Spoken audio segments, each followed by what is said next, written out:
আজকে যে হাটটি দেখাবো ডুগডুগি গরুর হাট।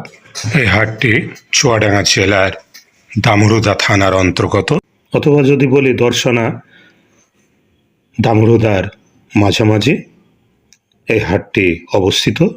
আর এই হাট ঘিরেই বিভিন্ন শাক সবজি জামা কাপড় বিক্রি হয়। যেমন গরুর হাট, এ হাটে গরু মহিষ ছাগল বিভিন্ন পশু প্রাণী বিক্রি হয়। সপ্তাহে সোমবারে একদিন এই হাট বসে। খুবই জমজমাট হাট, চুয়াডাঙ্গা জেলার ঐতিহ্যবাহী গরুর হাট।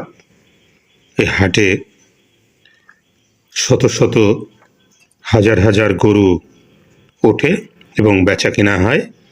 হাট ঘিরে বিভিন্ন ব্যবসা কেন্দ্র গড়ে উঠেছে। এই হাটটি ছায়ায় ঢাকা গাছগাছালিতে। গরমের সময় গাছের ছায়া প্রশান্তি এনে দেয়। ধন্যবাদ, আবারও দেখা হবে, কথা হবে।